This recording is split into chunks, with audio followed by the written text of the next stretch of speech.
With the last dish, let's move to Scandinavia. Scandinavia is a little apart insofar that we do not have any written records about what were people actually eating, and for that we have to rely on the archaeological record. Now, we know which ingredients they ate, and so I'm kind of making this dish up with some of the possible ingredients.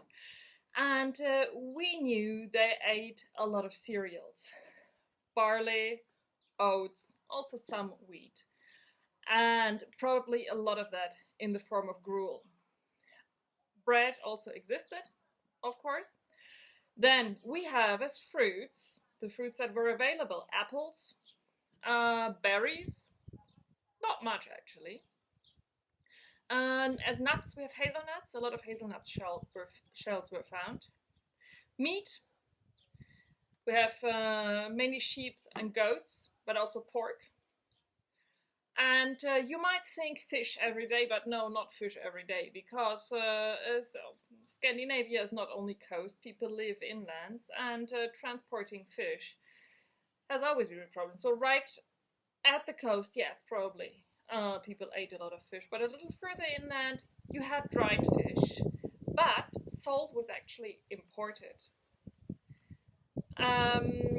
which is why it wasn't as cheap as you might imagine. And of course, wild herbs of all kinds.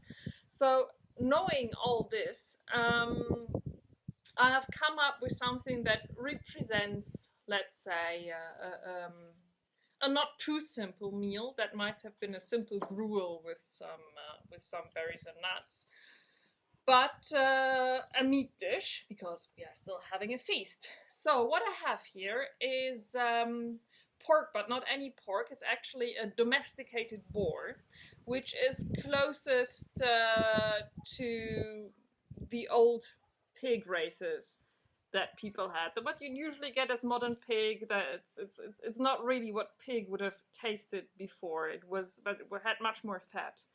I have gathered a little bit of wild herbs. I mean, it's June in southern Italy, so the wild herb season is basically over. I found a little bit of. I have some wild chard. I have a little bit of wild rocket and wild mustard leaves. I have purslane, and I have some sorrel. I gathered this an hour ago, and it's hot here. Well, that's a problem. You have a little less in Scandinavia. Then I have dried apples, because of course you could dry and store any food for the whole of the year. I have barley, I have salt, and I have lard again, which would have been a very common fat. And we'll simply make a stew out of that. This still has the skin on it. This is hard. We put that aside. Frying the meat and a little bit of lard, then adding barley and some of the other ingredients. First put the lard and making this a stew. You could say a Viking barley risotto. And here we have much less influence from the southern traditions. But of course there was trade.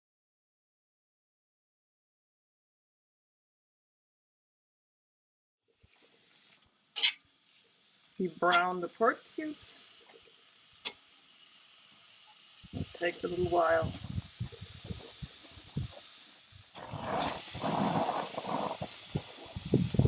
We add barley. I use pearl barley that cooks quicker and is done in half an hour. Some salt.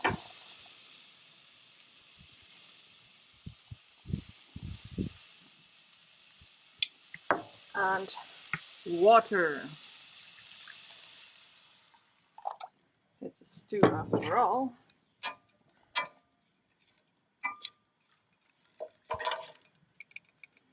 Now we can already add the dried apples as well,